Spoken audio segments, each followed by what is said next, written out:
Today I'm talking about 3 recent-ish Paul Verhoeven films. And the names of those 3 movies are Black Book, Elle, and Tricked.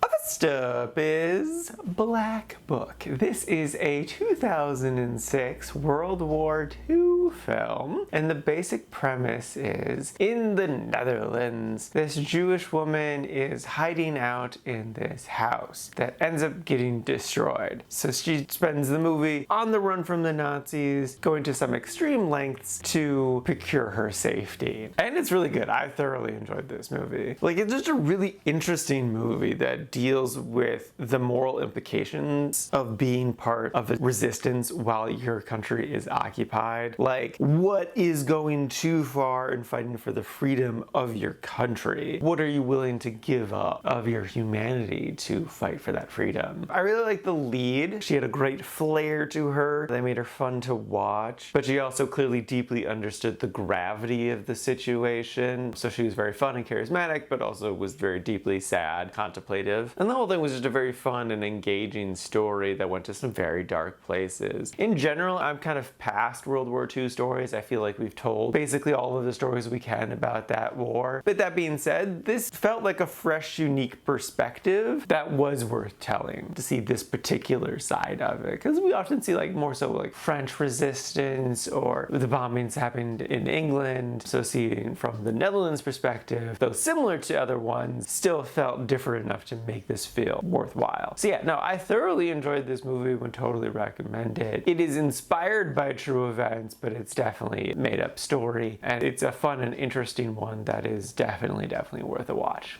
Next up is Elle. This is a 2016 film that is a very difficult watch, but a very good and rewarding one. Like, it starts off with a scene of sexual assault, and the whole film deals with that and flashes back to it multiple times, but it's very key to the themes and ideas of the film. So the premise is this woman gets assaulted in her home and is coming to terms with what that means about her and her life and so much more. Like, at its core, this movie is about bodily autonomy, specifically about how men attempt to control women via their bodies with or without their consent. And so the lead is attempting to take back control of her body, and we see how various men mostly just crumble at the idea of not having control over a woman's body. But then in turn, going through that process of trying to take ownership of her own body is a difficult process for herself, just because society is set up so that men are inherently in control over women's bodies. So to fight against that is to fight against society, but it's a necessary fight against society because the way society is set up leads to stuff like the opening of the film. And she just wants her freedom. She just needs her freedom. But it's about so much more than just that. Like, this is a very difficult, complex movie. Like, it took a lot of thought post-watching it to even kind of come to the conclusion of it's about bodily autonomy. But it's also about Catholicism. They deal with that a lot. An aspect of it too is like how the church tends to turn a blind eye to stuff like sexual assault and almost even normalize it. And then there's also a whole other thing about like how the main character's mother and the son are financially dependent on her. And I'm not exactly sure what to make of that. That was very interesting. Also, there's a whole thing with a cat. The cat in this movie that's on the poster is so strange. I kind of hate the cat most of all out of all of the characters, including, you know, the ones who do all of the sexual assaulting. So that says a lot about that cat.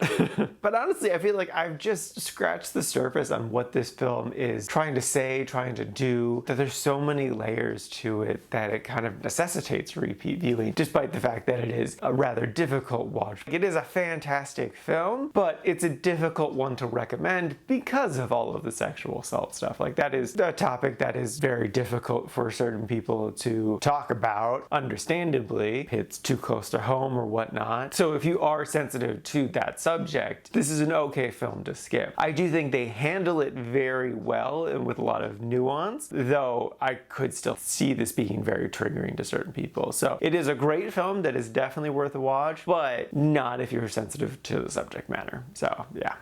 And lastly is Tricked. This is a 2012 sort of made-for-TV movie, and the basic premise is this 50-year-old married man with adult children is not faithful to his wife, and his business partner knows this and maybe wants to do a little blackmail to get his way in the business. Ooh. This definitely looks like a made-for-TV movie. Like, it reminds me a lot of Doctor Who from that era, just aesthetically. I also should point out too that it's only like 50 minutes long, but in the version that I found, it actually started with like a 40-minute documentary about Paul Verhoeven, which I was so confused by. I didn't end up watching the documentary because I was just like, I just want to watch the regular movie. But you definitely can. So just know that going into, if you decide to watch this movie, that if you see it saying 90 minutes, that means it includes the documentary. But yeah, the movie itself was definitely a good fun watch. I liked the ridiculousness of the story. It went to some really fun places. I will say it didn't start off the best. Like, the acting in the first scene was a bit rough, but as it goes on, I think it gets better, / I just got more used to the style of acting. And like I said, the story is just so fun and absurd that it's easy to forgive the movie's faults just because it's so delightful. The whole thing is bordering on melodrama. It's that kind of wild, but in like the best fun kind of way. So would I recommend it? Yeah, no, it's a delightful, charming little movie. You just have to set yourself up for the right experience. Of know that budgetary wise, it looks like a made-for-TV movie. The acting isn't always the best, but the story is definitely fun and interesting, and it goes to some great places. And you don't have to watch the documentary if you don't want to. So yeah, no, it's a really fun, cute little movie that I would totally recommend.